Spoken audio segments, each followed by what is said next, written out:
Principal Niranjan Singh ਦੀ ਪੁਸਤਕ ਪ੍ਰੇਮ ਕਣੀ ਦਾ 19ਵਾਂ ਅੰਗ। ਦੁਖੀਆ ਦਰਦ ਘਣੇ ਵੇਦਨ ਜਾਣੈ ਤੂੰ ਧਣੀ। ਸਿਆਲ ਦੀ ਰੁੱਤ ਹੈ, ਸਵੇਰ ਦਾ ਵੇਲਾ ਹੈ।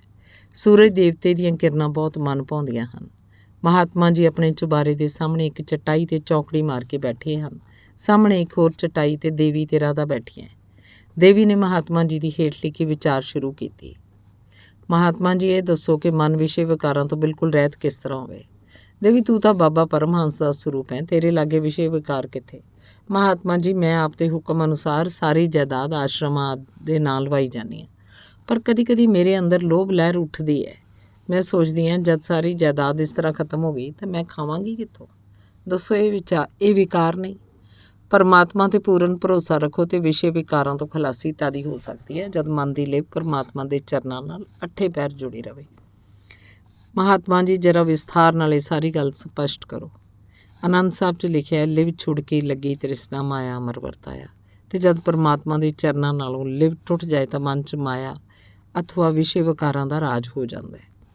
ਲਿਵ ਤੋਂ ਆਪਦਾ ਕੀ ਭਾਵ ਹੈ? ਲਿਵ ਜੁੜਦੀ ਕਿਸ ਤਰ੍ਹਾਂ ਹੈ? ਜਦ ਸਵੇਰੇ ਮਨ ਨੂੰ ਇਕਾਗਰ ਕਰਕੇ ਪਰਮਾਤਮਾ ਦਾ ਜਸ ਸੁਣੀਏ ਜਾਂ ਉਹਦੇ ਸਿਮਰਨ 'ਚ ਮਨ ਨੂੰ ਲਾਈਏ ਤਾਂ ਇਉਂ ਜਾਪਦਾ ਜਿਵੇਂ ਮਨ ਨੂੰ ਇੱਕ ਨਸ਼ਾ ਜਿਹਾ ਆ ਜਾਂਦਾ ਹੈ। ਮਨ ਦੀ ਤਾਰ ਪਰਮਾਤਮਾ ਦੇ ਚਰਨਾਂ ਨਾਲ ਜੁੜ ਜਾਂਦੀ ਹੈ। ਇਹੋ ਹੀ ਲਿਵ ਦੀ ਦਸ਼ਾ ਹੈ। ਦਿਲ ਨੂੰ ਸ਼ਾਂਤੀ ਦੇਣ ਵਾਲੀ ਪਰਮਾਤਮਾ ਦੀ ਯਾਦ ਉਹਦੀ ਲਿਵ ਹੈ। ਦੇਵੀ, ਇਹ ਲਿਵ ਜੁੜੀ ਕਿਸ ਤਰ੍ਹਾਂ ਰਵੇ? ਮਹਾਤਮਾ ਜੀ, ਬਾਣੀ ਪੜ੍ਹਨ, ਕੀਰਤਨ ਸੁਣਨ, ਅਰਦਾਸੇ ਕਰਨ ਅਤੇ ਨਾਮ ਜਪਣ ਨਾਲ ਜੁੜੀ ਰਹਿੰਦੀ ਹੈ। ਜਿਹੜੇ ਉੱਚੀ ਕਰਨੀ ਵਾਲੇ ਮਹਾਂਪੁਰਸ਼ ਹੁੰਦੇ ਹਨ, ਉਹਨਾਂ ਦੇ ਅੰਦਰ ਹਰ ਵੇਲੇ ਪਰਮਾਤਮਾ ਦੇ ਨਾਮ ਦੀ ਧੁਨੀ ਲੱਗੀ ਰਹਿੰਦੀ ਹੈ। ਬੁੱਧੂ ਸ਼ਾਹ ਫਕੀਰ ਜਦ 10ਵੇਂ ਪਾਤਸ਼ਾਹ ਪਾਸ ਆਇਆ, ਉਹਨਾਂ ਦਾ ਰਾਜਸੀ ਜਾਹੋ ਜਲਾਲ ਵੇਖ ਕੇ ਹੈਰਾਨ ਹੋ ਗਿਆ ਅਤੇ ਕਹਿਣ ਲੱਗਾ, ਇਹਨਾਂ ਨੂੰ ਫਕੀਰ ਕੌਣ ਕਹਿੰਦਾ ਹੈ?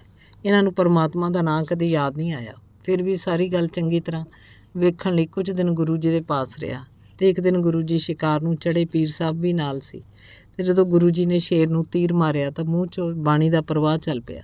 ਇਹ ਵੇਖ ਕੇ ਪੀਰ ਬੁੱਧੂ ਸ਼ਾਹ ਦੇ ਸਾਰੇ ਸ਼ੰਕੇ ਅਤੇ ਭਰਮ ਨਸ਼ਟ ਹੋ ਗਏ ਅਤੇ ਗੁਰੂ ਦੀ ਚਰਨੀ ਡਿੱਗਾ। ਉਹਨੂੰ ਯਕੀਨ ਹੋ ਗਿਆ ਕਿ ਗੁਰੂ ਜੀ ਦਾ ਇਹ ਲਿਵ ਸਦਾ ਪਰਮਾਤਮਾ ਨਾਲ ਲੱਗੀ ਰਹਿੰਦੀ ਹੈ। ਇਸ ਕਿਸਮ ਦੀ ਵਿਚਾਰ ਹੋ ਰਹੀ ਸੀ ਕਿ ਹੇਠੋਂ ਰੁਕਮਣ ਆਈ ਅਤੇ ਕਹਿਣ ਲੱਗੀ ਕਿ ਉਹ ਔਰਤ ਬਾਹਰ ਖੜੀ ਹੈ ਜੋ ਮਹਾਤਮਾ ਜੀ ਨੂੰ ਮਿਲਣਾ ਚਾਹੁੰਦੀ ਹੈ। ਦੇਵੀ ਨੇ ਆਖਿਆ, ਉਹਨੂੰ ਉੱਤੇ ਲਿਆ। 21-20 ਸਾਲ ਦੀ ਨੌਜਵਾਨ ਔਰਤ ਇੱਕ 4 ਕੁ ਸਾਲ ਦੀ ਲੜਕੀ ਨੂੰ ਨਾਲ ਲਈ ਕੋਠੇ 'ਤੇ ਆ ਗਈ। ਆ ਕੇ ਮਹਾਤਮਾ ਜੀ ਤੋਂ ਜ਼ਰਾ ਕੁ ਦੂਰ ਹੀ ਭੁੰਜੇ ਬੈਠ ਗਈ ਅਤੇ ਕਹਿਣ ਲੱਗੀ, ਮਹਾਤਮਾ ਜੀ, ਮੇਰੀ ਕਹਾਣੀ ਡਾਢੀ ਦਰਦਨਾਕ ਹੈ। ਮੈਂ ਇਖਲਾਕੀ ਕੋਹੜੀ ਅਥਵਾ ਵੇਸਵਾ। ਮਹਾਤਮਾ ਜੀ ਅਜੇ ਚੁੱਪ ਹੀ ਸਨ। ਦੇਵੀ ਤੇ ਰਾਧਾ ਉੱਠ ਖਲੋਤੀਆਂ ਅਤੇ ਉਸ ਬੀਬੀ ਨੂੰ ਕਹਿਣ ਲੱਗੀਆਂ, ਤੂੰ ਇੱਥੋਂ ਚਟਾਈ 'ਤੇ ਬੈਠ ਜਾ। ਪਰ ਉਹ ਔਰਤ ਆਪਣੀ ਥਾਂ ਤੋਂ ਨਾ ਉੱਠੀ ਅਤੇ ਉੱਥੇ ਹੀ ਭੁੰਜੇ ਬੈਠੀ ਰਹੀ। ਮਹਾਤਮਾ ਜੀ ਨੇ ਕੁਝ ਹੈਰਾਨੀ ਵਾਲੀ ਨਜ਼ਰ ਨਾਲ ਉਸ ਔਰਤ ਵੱਲ ਵੇਖਿਆ ਅਤੇ ਆਖਿਆ, ਬੀਬੀ ਦੱਸ, ਅਸੀਂ ਤੇਰੀ ਕੀ ਸੇਵਾ ਕਰਦੇ ਹਾਂ? ਬੀਬੀ ਕਹਿਣ ਲੱਗੀ, ਪਹਿਲਾਂ ਤੁਸੀਂ ਧਿਆਨ ਦੇ ਕੇ ਮੇਰੀ ਸਾਰੀ ਕਹਾਣੀ ਸੁਣੋ। ਮੈਂ ਡਾਢੀ ਦੁਖੀ ਹਾਂ। ਅੱਛਾ ਦੱਸੋ ਬੀਬੀ। ਮੇਰਾ ਨਾਂ ਸੀਤਾ ਹੈ। ਮੈਂ ਪਿੰਡ ਧਰਦੇ ਦੀ ਸੁਨਿਆਰੀ ਹਾਂ। 6 ਕੁ ਸਾਲ ਹੋਏ ਮੇਰੀ ਸ਼ਾਦੀ ਹੋਈ ਸੀ। 2 ਸਾਲ ਹੋਏ ਹੋਣਗੇ ਕਿ ਮੇਰੇ ਪਤੀ ਜੀ ਚਲਾਣਾ ਕਰ ਗਏ। ਇੱਕ ਮੇਰੀ ਨਿੱਕੀ ਬੱਚੀ ਉਸ ਵਕਤ ਕੇਵਲ 3 ਮਹੀਨੇ ਦੀ ਸੀ ਅਤੇ ਮੇਰੀ ਸੱਸ ਬੜੀ ਧੁੰਦ ਮਿਜਾਜ਼ ਹਰ ਰੋਜ਼ ਮੈਨੂੰ ਮਿਹਣੇ ਮਾਰ ਮਾਰ ਕੇ ਕਿਹਾ ਕਰੇ ਕਿ ਇਸ ਡਾਇਨ ਨੇ ਮੇਰੇ ਪੁੱਤਰ ਖਾ ਲਿਆ। ਕੁਲੈਣੀ ਨੇ ਸਾਡੇ ਘਰ 'ਚ ਨਰਕ ਪਾਇਆ ਹੋਇਆ। ਮੈਂ ਮਿਹਣੇ ਸਹਾਰਦੀ ਰੋਂਦੀ ਰਿਹਾ ਕਰਾਂ, ਪਰ ਮੇਰੀ ਸੱਸ ਦਾ ਕ੍ਰੋਧ ਦਿਨ ਬ ਦਿਨ ਵੱਧਦਾ ਜਾਏ। ਅਖੀਰ ਉਹਨੇ ਮੈਨੂੰ ਮਾਰਨਾ ਕੁੱਟਣਾ ਵੀ ਸ਼ੁਰੂ ਕਰ ਦਿੱਤਾ। ਇੱਕ ਦਿਨ ਜਦ ਮੈਨੂੰ ਮਾਰ ਰਹੀ ਸੀ ਤਾਂ ਮੰਦਭਾਗਾ ਨੂੰ ਮੈਂ ਉਹਦਾ ਹੱਥ ਫੜ ਲਿਆ। ਫਿਰ ਕੀ ਸੀ, ਉਹਨੇ ਚੀਕਾਂ ਮਾਰਨੀਆਂ ਸ਼ੁਰੂ ਕਰ ਦਿੱਤੀਆਂ ਅਤੇ ਜਦ ਮੇਰਾ ਸਹੁਰਾ ਘਰ ਆਇਆ ਤਾਂ ਉਹਨੂੰ ਰੋ ਰੋ ਕੇ ਕਹਿਣ ਲੱਗੀ ਕਿ ਇਸ ਚੰਡਾਲਣ ਨੇ ਅੱਜ ਮੇਰੀ ਗੁੱਤ ਪੁੱਟੀ ਹੈ, ਕੱਲ੍ਹ ਤੇਰੀ ਦਾੜੀ ਪੁੱਟੇਗੀ। ਮੇਰੇ ਸਹੁਰੇ ਨੂੰ ਨਾ ਤਾਂ ਕੋਈ ਗੱਲ ਕੀਤੀ, ਨਾ ਦਲੀਲ। ਮੈਨੂੰ ਫੜ ਕੇ ਘਸੀਟਿਆ ਅਤੇ ਦਰਵਾਜ਼ੇ ਬਾਹਰ ਕੱਢ ਦਿੱਤਾ। ਰਾਤ ਨੂੰ ਗੁਆਂਢੀਆਂ ਦੇ ਘਰ ਰਹੀ। ਸਵੇਰੇ ਉੱਠ ਕੇ ਮੈਂ ਸੋਚਿਆ ਕਿ ਮੈਂ ਜਾਵਾਂ ਅਤੇ ਕਿੱਧਰ। ਮਾਪੇ ਤਾਂ ਮੇਰੇ ਮਰ ਚੁੱਕੇ ਸੀ ਅਤੇ ਇੱਕ ਵੱਡਾ ਭਰਾ ਹੀ ਸੀ ਜਿਹੜਾ ਲਾਹੌਰ ਰੇਲਵੇ ਵਿੱਚ ਬਾਬੂ ਸੀ ਅਤੇ ਉਹ ਸਾਰੀ ਮਾਰ ਕੁਟਾਈ ਅਤੇ ਬੇਇੱਜ਼ਤੀ ਦੇ ਪਿੱਛੋਂ ਮੈਂ ਵੀ ਚਾਹੁੰਦੀ ਸੀ ਕਿ ਸਹੁਰਿਆਂ ਦੇ ਘਰ ਹੀ ਰਵਾਂ ਅਤੇ ਸਾਡੀ ਗੁਆਂਢਣ ਮੇਰੀ ਸੱਸ ਪਾਸ ਗਈ, ਪਰ ਉਹ ਮੇਰੇ ਤੋਂ ਖਹਿੜਾ ਛੁਡਾਉਣ 'ਤੇ ਤੁਲੀ ਹੋਈ ਸੀ। ਆਖਰ ਮੈਂ ਲੜਕੀ ਨੂੰ ਚੁੱਕ ਕੇ ਅੰਮ੍ਰਿਤਸਰ ਵੱਲ ਤੁਰ ਪਈ। ਅੰਮ੍ਰਿਤਸਰੋਂ ਗੱਡੀ ਚੜ੍ਹ ਕੇ ਲਾਹੌਰ ਪਹੁੰਚੀ। ਆਪਣੇ ਵੱਡੇ ਭਰਾ ਨੂੰ ਮਿਲੀ, ਸਾਰੀ ਕਹਾਣੀ ਉਹਨੂੰ ਦੱਸੀ। ਉਹਨੇ ਮੇਰੀ ਵੇਥਿਆ ਸੁਣ ਕੇ ਮੇਰਾ ਦੁੱਖ ਵੰਡਾਇਆ। ਭਰਾ ਦੀ ਭਰਜਾਈ ਮੇਰਾ ਚੰਗਾ ਆਦਰ ਮਾਣ ਕਰਨ ਲੱਗੇ। ਮੈਂ ਵੀ ਸਵੇਰ ਤੋਂ ਸ਼ਾਮ ਤੱਕ ਉਹਨਾਂ ਦਾ ਕੰਮ ਧੰਦਾ ਕਰਦੀ ਰਹਿੰਦੀ। ਉੱਥੇ ਰਹਿੰਦਿਆਂ 3 ਕੁ ਮਹੀਨੇ ਗੁਜ਼ਰੇ ਕਿ ਮੇਰੀ ਭਰਜਾਈ ਤੰਗ ਪੈਣੀ ਸ਼ੁਰੂ ਹੋ ਗਈ ਅਤੇ ਅੰਤ 'ਤੇ ਤੰਗੀ ਅਤੇ ਗੁੱਸਾ ਦਿਨ ਬ ਦਿਨ ਵੱਧਦਾ ਹੀ ਰਿਹਾ। ਭਰਾ ਦੇ ਸੁਭਾਅ 'ਚ ਵੀ ਮੈਂ ਫਰਕ ਪਿਆ ਵੇਖਿਆ। ਅਖੀਰ ਇੱਕ ਦਿਨ ਮੈਨੂੰ ਕਹਿਣ ਲੱਗੇ, ਸੀਤਾ ਤੂੰ ਤਾਂ ਜਾਂ ਤੂੰ ਇੱਥੇ ਰਹੇਂਗੀ ਅਤੇ ਜਾਂ ਤੇਰੀ ਭਰਜਾਈ, ਦੋਹਾਂ ਦਾ ਰਹਿਣਾ ਕਠਿਨ ਹੈ। ਮੈਂ ਕਿਹਾ ਤੇਰਾ ਤਾਂ ਭਰਾ ਜੀ ਦੱਸੋ ਮੈਂ ਕਿੱਥੇ ਜਾਵਾਂ। ਕਹਿਣ ਲੱਗਾ ਮੈਂ ਕੀ ਦੱਸਾਂ, ਜੇ ਤੂੰ ਇੱਥੇ ਰਹਿਣਾ ਹੀ ਹੈ ਅਤੇ ਮੈਂ ਤੁਰ ਜਾਨਾ। ਮੇਰੇ ਭਰਾ ਦਾ ਕਸੂਰ ਨਹੀਂ ਸੀ, ਉਹਨੂੰ ਮੇਰੀ ਭਾਬੀ ਬਹੁਤ ਤੰਗ ਕਰਦੀ ਸੀ। ਇਹ ਹਾਲਤ ਵੇਖ ਕੇ ਮੈਂ ਘਰੋਂ ਬਾਹਰ ਨਿਕਲ ਤੁਰੀ। ਅਖੀਰ ਤੁਰਦੀ ਇੱਕ ਮਹਿਰੇ ਦੀ ਦੁਕਾਨ ਕੋਲ ਜਾ ਪਹੁੰਚੀ। ਭੁੱਖੀ ਸੀ, ਮੈਂ ਸਮਝਿਆ ਸ਼ਾਇਦ ਇਹ ਤਰਸ ਕਰਕੇ ਰੋਟੀ ਦੇ ਦੇਗਾ। ਮਹਿਰਾ ਪੁੱਛਣ ਲੱਗਾ, ਬੀਬੀ ਤੂੰ ਕੌਣ ਹੈ, ਕਿਸ ਤਰ੍ਹਾਂ ਇੱਥੇ ਆਈ ਹੈ। ਮੈਂ ਰੋ ਪਈ, ਡਾਢੀ ਰੋਈ। ਉਹ ਜ਼ਾਲਮ ਇੱਕ ਨੌਜਵਾਨ ਨੂੰ ਸੱਦ ਕੇ ਲੈ ਆਇਆ, ਜਿਹੜਾ ਮੈਨੂੰ ਫੜ ਕੇ ਆਪਣੇ ਘਰ ਲੈ ਗਿਆ। ਅਤੇ ਇਹ ਇੱਕ ਸਿੱਖ ਮਿਸਤਰੀ ਸੀ। ਮੈਂ ਉਹਦੇ ਘਰ 1 ਮਹੀਨਾ ਕੁ ਉਹਦੀ ਔਰਤ ਬਣ ਕੇ ਰਹੀ। ਸ਼ਾਇਦ ਮੈਂ ਉੱਥੇ ਟਿਕੀ ਰਹਿੰਦੀ, ਪਰ ਉਹ ਮਿਸਤਰੀ ਰੋਜ਼ ਇਹ ਆਖੇ ਕਿ ਇਸ ਕੁੜੀ ਨੂੰ ਮਾਰ ਦੇ। ਅਤੇ ਇੱਕ ਦਿਨ ਉਹ ਅਫੀਮ ਵੀ ਲੈ ਆਇਆ ਅਤੇ ਕਹਿਣ ਲੱਗਾ ਕਿ ਇਸ ਕੁੜੀ ਨੂੰ ਖਵਾ ਦੇ, ਮੈਂ ਮਾਰ ਦਿਆਂਗਾ। ਮੈਂ ਘਬਰਾਈ ਅਤੇ ਘਬਰਾਹਟ ਵਿੱਚ ਉੱਥੋਂ ਨੱਸ ਤੁਰੀ ਅਤੇ ਇਸ ਡਰ ਨਾਲ ਕਿ ਲਾਹੌਰ ਰਹੀ ਕਿ ਕਿਤੇ ਮੈਨੂੰ ਫੜ ਨਾ ਲਏ, ਅਤੇ ਗੱਡੀ ਚੜ੍ਹ ਕੇ ਅੰਮ੍ਰਿਤਸਰ ਆ ਗਈ। ਜਿਸ ਵੇਲੇ ਮੈਂ ਅੰਮ੍ਰਿਤਸਰ ਪਹੁੰਚੀ ਉਸ ਵੇਲੇ ਮੇਰੇ ਪਾਸ ਕੇਵਲ 4 ਆਨੇ ਸੀ। 8 ਦਿਨ ਮੈਂ ਇਹਨਾਂ 4 ਆਨਿਆਂ 'ਚ ਗੁਜ਼ਾਰਾ ਕੀਤਾ। ਫਿਰ 8 ਕੁ ਦਿਨ ਮੈਂ ਗੁਰੂ ਕੇ ਲੰਗਰ 'ਚ ਰੋਟੀ ਖਾਧੀ। ਆਖਰ ਮੈਨੂੰ ਉਹਨਾਂ ਗੁਰੂ ਕੇ ਲੰਗਰ 'ਚੋਂ ਵੀ ਧੱਕੇ ਦੇ ਕੇ ਕੱਢ ਦਿੱਤਾ। ਫਿਰ 2 ਦਿਨ ਕੁੜੀ ਨੂੰ ਚੱਕ ਕੇ ਬਾਜ਼ਾਰਾਂ ਵਿੱਚ ਭੁੱਖੀ ਫਿਰਦੀ ਰਹੀ। ਕੁੜੀ ਰੋਵੇ ਨਾਲੇ ਮੈਂ ਰੋਵਾਂ, ਪਰ ਕੋਈ ਪਰਮਾਤਮਾ ਦਾ ਬੱਚਾ ਤਰਸ ਨਾ ਕਰੇ। ਇਕੱਲੀ ਹੁੰਦੀ ਤਾਂ ਸ਼ਾਇਦ ਕਿਤੇ ਖੂਹ 'ਚ ਛਾਲ ਛੂਲ ਮਾਰ ਜਾਂਦੀ। ਪਰ ਇਸ ਵਿੱਚ ਲੰਘਦੀ ਸੀ ਕਿ ਇੱਕ ਬੁੱਢੀ ਮਾਈ ਮੈਨੂੰ ਆਪਣੇ ਘਰ ਕੋਲ ਮਿਲੀ। ਲੀਰਾਂ ਕਰਦੀ ਕਰਾਉਂਦੀ ਮੈਨੂੰ ਦੱਸਿਆ ਕਿ ਇਹ ਕੰਜਰੀ ਦਾ ਮਕਾਨ ਹੈ, ਪਰ ਮੈਂ ਜਾਵਾਂ ਅਤੇ ਕਿੱਥੇ ਜਾਵਾਂ, ਤੇਰਾ ਤੇ ਕਰਾਂ ਅਤੇ ਕੀ ਕਰਾਂ। ਆਖਰ ਉਸ ਬੁੱਢੀ ਮਾਈ ਨੇ ਮੇਰੇ ਪਾਸੋਂ ਪੇਸ਼ਾ ਕਰਾਉਣਾ ਸ਼ੁਰੂ ਕਰ ਦਿੱਤਾ। ਇਹ ਕਹਿ ਕੇ ਸੀਤਾ ਡਾਢੀ ਰੋਈ। ਆਖੇ ਪਰਮਾਤਮਾ ਮੈਨੂੰ ਐਸੇ ਘੋਰ ਨਰਕ 'ਚ ਪਾਏਗਾ ਜਿੱਥੇ ਮੈਂ ਸੜਦੀ ਰਹਾਂਗੀ ਤਾਂ ਵੀ ਮੇਰੇ ਪਾਪ ਕੱਟੇ ਨਹੀਂ ਜਾਣੇ। ਫਿਰ ਕਹਿਣ ਲੱਗੀ, ਮੈਂ ਇਸ ਜੀਵਨ 'ਚ ਕੋਈ 3 ਕੁ ਸਾਲ ਗੁਜ਼ਾਰੇ। ਹੁਣ ਕੁਛ ਦਿਨਾਂ ਤੋਂ ਅਜੀਬ ਕੌਤਕ ਵਰਤ ਰਿਹਾ। ਜਦੋਂ ਮੈਂ ਰਾਤ ਨੂੰ ਸੌਂਦੀ ਹਾਂ ਤਾਂ ਮੇਰੀ ਮਾਂ ਸੁਪਨੇ 'ਚ ਆ ਜਾਂਦੀ ਹੈ ਅਤੇ ਕਹਿੰਦੀ ਹੈ ਕਿ ਸੀਤਾ ਤੂੰ ਮਰ ਜਾ, ਆਪਣੇ ਪਿਤਾ ਦੇ ਨਾਮ ਨੂੰ ਕਿਉਂ ਕਲੰਕਿਤ ਕਰਦੀ ਹੈ। ਮੈਂ ਬੜੇ ਯਤਨ ਕੀਤੇ, ਤਵੀਤ ਕਰਾਏ, ਮੰਤਰ ਪੜ੍ਹਾਏ, ਪਰ ਮੇਰੀ ਮਾਂ ਮੈਨੂੰ ਨਹੀਂ ਛੱਡਦੀ। ਹੁਣ 3-4 ਦਿਨਾਂ ਤੋਂ ਉਹ ਰਾਤ ਭਰ ਮੈਨੂੰ ਗਿੱਚਿਓਂ ਆ ਫੜਦੀ ਹੈ ਅਤੇ ਚੀਕਾਂ ਮਾਰ ਕੇ ਜਾਗ ਪੈਂਦੀ ਹਾਂ। ਉਂਝ ਵੀ ਮਹਾਤਮਾ ਜੀ ਮੈਂ ਇਸ ਭ੍ਰਿਸ਼ਟੇ ਜੀਵਨ ਤੋਂ ਸਖਤ ਤੰਗ ਹਾਂ, ਪਰ ਕੀ ਕਰਾਂ। ਇਹ ਕਹਿ ਕੇ ਸੀਤਾ ਡਾਡਾ ਮਾਰ ਕੇ ਰੋ ਪਈ। ਦੇਵੀ ਨੇ ਨਾਲ ਹੋਣਾ ਸੀ ਸ਼ੁਰੂ ਕਰ ਦਿੱਤਾ ਅਤੇ ਨਾਲ ਹੀ ਨਿੱਕੀ ਬੱਚੀ ਰੋਈ ਜਾਵੇ। ਮਹਾਤਮਾ ਜੀ ਦੀਆਂ ਅੱਖਾਂ ਵੀ ਸਜਲ ਹੋ ਗਈਆਂ। ਫਿਰ ਸੀਤਾ ਬੋਲੀ, ਮਹਾਤਮਾ ਜੀ ਮੈਂ ਤਾਂ ਆਪਣੀ ਘੜੀ ਹੋਰ ਜਿਉਣਾ ਨਹੀਂ ਚਾਹੁੰਦੀ। ਤੁਹਾਡੇ ਪਾਸ ਤਾਂ ਮੈਂ ਕੇਵਲ ਇੱਕ ਅਰਜ਼ੋਈ ਲੈ ਕੇ ਆਈ ਹਾਂ। ਤੁਸੀਂ ਮੇਰੀ ਬੱਚੀ ਨੂੰ ਸੰਭਾਲੋ ਅਤੇ ਇਹਨੂੰ ਆਪਣੀ ਬੱਚੀ ਕਰਕੇ ਹੀ ਜਾਣੋ। ਅਤੇ ਇਹ ਕਹਿ ਕੇ ਸੀਤਾ ਬੇਬਲ ਜਿਹੀ ਹੋਈ ਅਤੇ ਉੱਠ ਕੇ ਪਿਛਾਂਹ ਨੂੰ ਤੁਰ ਪਈ। ਪਰ ਰਾਧਾ ਨੇ ਉਹਨੂੰ ਫੜ ਲਿਆ। ਮਹਾਤਮਾ ਜੀ ਕਹਿਣ ਲੱਗੇ, ਬੀਬੀ ਤੂੰ ਕਿੱਧਰ ਚੱਲੀ ਹੈ। ਸੀਤਾ ਨੇ ਜਵਾਬ ਦਿੱਤਾ, ਮਹਾਤਮਾ ਜੀ ਮੇਰਾ ਹੁਣ ਕਾਲ ਪੂਰਾ ਹੋ ਚੁੱਕਾ ਹੈ, ਮੈਂ ਆਪਦਾ ਛੁੱਟੀ ਮੰਗਦੀ ਹਾਂ ਅਤੇ ਮੇਰੀ ਬੱਚੀ ਆਪ ਦੇ ਹਵਾਲੇ ਹੈ। ਮਹਾਤਮਾ ਜੀ ਕਹਿਣ ਲੱਗੇ, ਸੀਤਾ ਬੈਠ ਜਾ, ਤੇਰਾ ਪਿਛਲਾ ਜੀਵਨ ਅਤੇ ਹੋਰ ਬਾਕੀ ਸੱਚਮੁੱਚ ਤੁਸੀਂ ਸੀਤਾ ਸਤਵੰਤੀ ਬਣ ਕੇ ਰਹੇਗੀ। ਕਹਿ ਕੇ ਮਹਾਤਮਾ ਜੀ ਉੱਠੇ ਅਤੇ ਸੀਤਾ ਦੇ ਸਿਰ 'ਤੇ ਹੱਥ ਰੱਖ ਕੇ ਕਿਸ ਤਰ੍ਹਾਂ ਗਦਗਦ ਹੋ ਗਏ। ਸੀਤਾ ਦੇ ਅਸ਼ਾਂਤ ਹਿਰਦੇ ਨੂੰ ਉਹ ਕੋਮਲ ਸ਼ਬਦ ਮਿਲ ਗਿਆ ਜਿਸ ਸੀਤਾ ਦੇ ਅਸ਼ਾਂਤ ਹਿਰਦੇ ਨੂੰ ਇਹ ਕੋਮਲ ਸ਼ਬਦ ਸੁਣ ਕੇ ਕੁਝ ਧੀਰਜ ਆਈ ਅਤੇ ਉਹਨੂੰ ਜਾਪਦਾ ਸੀ ਕਿ ਉਹਦੀ ਕਾਇਆ ਇੱਕ ਨਵੇਂ ਰੰਗ 'ਚ ਰੰਗੀ ਜਾਣ ਲੱਗੀ ਹੈ।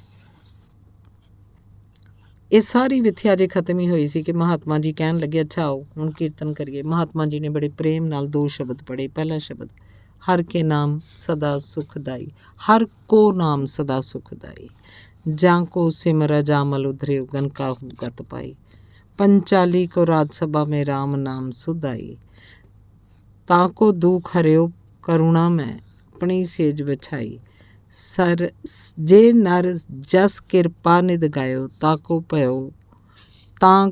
भयो सच्चाई, कहो नानक मैं यही भरोसे गही आन सरनाई।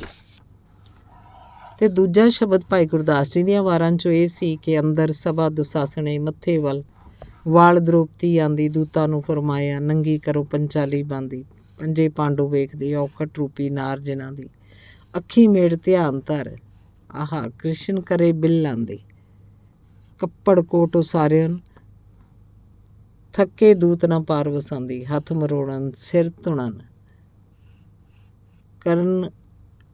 ਕਰਨ ਜਾਹੇ ਜਾਂਦੀ ਘਰ ਆਈ ਠਾਕਰ ਮਿਲੇ ਪੈ ਰਹੀ ਬੋਲੇ ਫਰਮਾਂਦੀ ਨਾਥਾਂ ਅਨਾਥ ਬਣ ਤੁਰਾਂਦੀ। ਮਹਾਤਮਾ ਜੀ ਨੇ ਮਾਂ ਤੇ ਧੀ ਦੋਹਾਂ ਦੇ ਨਾਂ ਬਦਲਾਤੇ। ਲੜਕੀ ਦਾ ਨਾਂ ਸਤਵੰਤੀ ਰੱਖਿਆ, ਸੀਤਾ ਦਾ ਧਰਮਵੰਤੀ ਕੌਰ ਰੱਖਿਆ। ਲੜਕੀ ਨੂੰ ਤਾਂ ਅਨਾਥ ਆਸ਼ਰਮ ਵਿੱਚ ਭੇਜ ਦਿੱਤਾ ਤੇ ਧਰਮਵਤੀ ਨੂੰ ਇਹ ਆਗਿਆ ਨਹੀਂ ਹੋਈ ਕਿਉਂਕਿ 2 ਮਹੀਨੇ ਇੰਨਾ ਜ਼ਿਆਦਾ ਘਰ ਵਿੱਚ ਰਹਿ ਕੇ ਸੇਵਾ ਕਰੇ ਤੇ ਉਹਦੇ ਉਪਰੰਤ ਵਿਧਵਾ ਆਸ਼ਰਮ 'ਚ ਦਾਖਲ ਹੋ ਜਾਏ।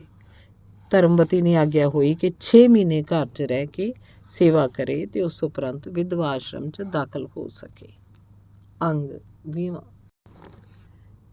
ਪੂਰਬ ਕਰਮ ਅੰਕੁਰ ਜਬ ਪ੍ਰਗਟੇ ਭੇਟਿਓ ਪੁਰਖ ਰਸਿਕ ਬੈਰਾਗੀ ਮਿਟਿਓ ਅੰਧੇਰ ਮਿਲਤ ਹਰ ਨਾਨਕ ਜਨਮ ਜਨਮ ਕੀ ਸੋਈ ਜਾਗੀ।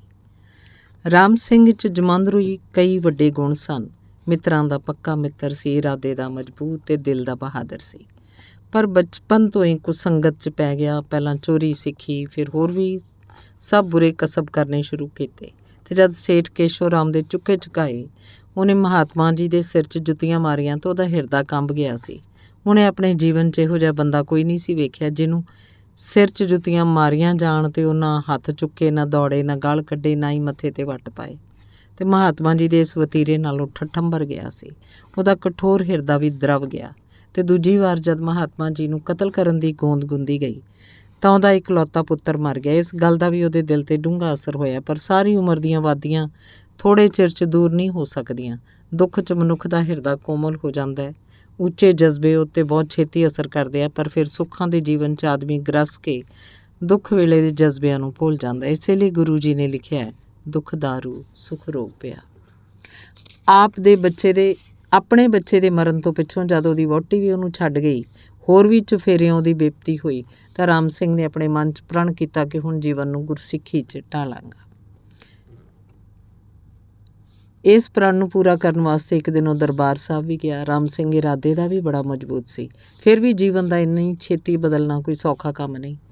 ਫਿਰ ਅਜੇ ਕੁਸੰਗਤੀ ਵੀ ਮੌਜੂਦ ਸੀ।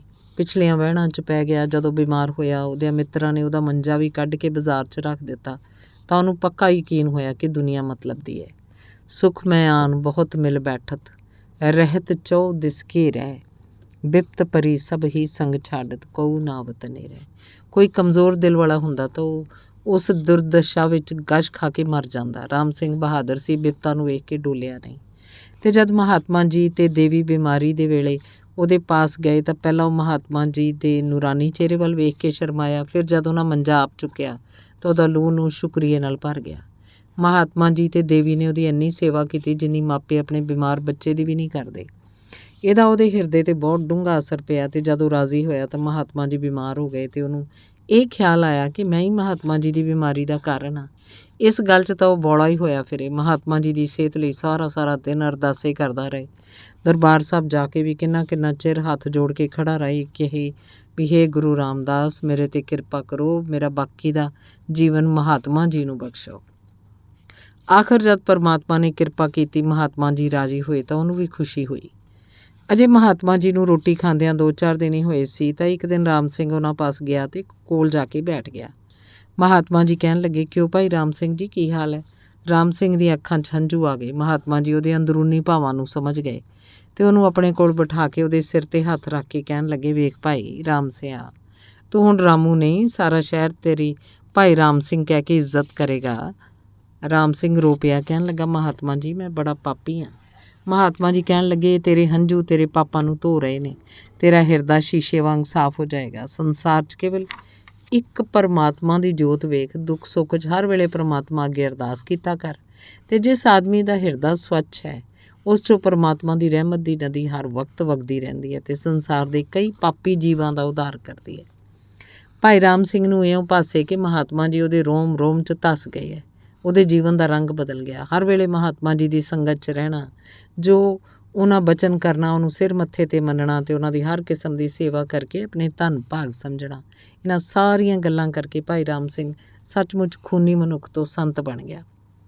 ਭਾਈ ਰਾਮ ਸਿੰਘ ਨੂੰ ਮਹਾਤਮਾ ਜੀ ਨੇ ਕੀਰਤਨ ਕਰਨਾ ਵੀ ਸਿਖਾ ਦਿੱਤਾ ਸੀ ਅਤੇ ਬਾਣੀ ਦੇ ਇਤਿਹਾਸ ਵੱਲ ਵੀ ਉਹਦੀ ਰੁਚੀ ਬੜੀ ਵੱਧ ਗਈ ਸੀ। ਅਤੇ ਜਦ ਕਦੀ ਮਹਾਤਮਾ ਜੀ ਕਿਸੇ ਥਾਂ 'ਤੇ ਕੀਰਤਨ ਕਰਨ ਤਾਂ ਭਾਈ ਰਾਮ ਸਿੰਘ ਜੋੜੀ ਵਜਾਉਂਦਾ।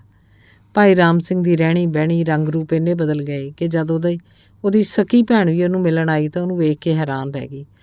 ਓਏ ਵੀ ਚੰਦਨ ਹੋਏ ਰਹੇ ਬਸੇ ਜੋ ਚੰਦਨ ਪਾਸ ਵਾਲੀ ਗੱਲ ਭਾਈ ਰਾਮ ਸਿੰਘ 'ਤੇ ਖੂਬ ਟੁਕੀ। ਸੱਚਮੁੱਚ ਹੀ ਮਹਾਤਮਾ ਰੂਪੀ ਪਾਰਸ ਨਾਲ ਲੱਗ ਕੇ ਪਾਰਸ ਹੀ ਹੋ ਗਿਆ ਸੀ ਅਤੇ ਮਹਾਤਮਾ ਜੀ ਵਾਂਗ ਹੀ ਭਾਈ ਰਾਮ ਸਿੰਘ ਵੀ ਚੰਗਾ ਲੰਬਾ ਚੌੜਾ ਜਵਾਨ ਅਤੇ ਸਰੀਰ ਦਾ ਰਿਸ਼ਟ ਪੁਸ਼ਟ ਸੀ। ਮਹਾਤਮਾ ਜੀ ਹੁਣ ਕੁਝ ਵਡੇਰੀ ਉਮਰ ਦੇ ਹੁੰਦੇ ਜਾਂਦੇ ਸੀ, ਪਰ ਭਾਈ ਰਾਮ ਸਿੰਘ ਭਰ ਜੋਬਨ 'ਚ ਸੀ। ਇੱਕ ਦਿਨ ਭਾਈ ਰਾਮ ਸਿੰਘ ਸ਼ਹਿਰ 'ਚ ਕਿਸੇ ਕੰਮ ਗਿਆ ਅਤੇ ਬਾਬੇ ਸਾਹਿਬ ਦੇ ਚੌਂਕ 'ਚੋਂ ਲੰਘ ਰਿਹਾ ਸੀ ਕਿ ਇੱਕ ਚੁਬਾਰੇ 'ਚੋਂ ਆਵਾਜ਼ਾਂ ਪੈਣੀਆਂ ਸ਼ੁਰੂ ਹੋ ਗਈਆਂ। ਉਹ ਰਾਮੂ, ਉਹ ਰਾਮੂ। ਰਾਮ ਸਿੰਘ ਨੇ ਤਾਂ ਵੇਖਿਆ, ਖੜੋ ਗਿਆ। ਇੱਕ ਉਹਦਾ ਪੁਰਾਣਾ ਮਿੱਤਰ ਜਗਤਾ ਗੋਲੀ ਵਾਂਗ ਹੇਠਾਂ ਆਇਆ ਅਤੇ ਭਾਈ ਰਾਮ ਸਿੰਘ ਨੂੰ ਬਾਹੋਂ ਫੜ ਕੇ ਉੱਤੇ ਲੈ ਗਿਆ। ਰਾਮ ਸਿੰਘ ਉੱਤੇ ਜਾ ਕੇ ਕੀ ਵੇਖਦਾ ਹੈ ਕਿ ਉਹਦੇ ਪੁਰਾਣੇ ਸਾਥੀਆਂ ਦੀ ਮਹਿਫਿਲ ਲੱਗੀ ਹੈ, ਸ਼ਰਾਬ ਅਤੇ ਮਾਸ ਦਾ ਦੌਰ ਚੱਲ ਰਿਹਾ ਹੈ।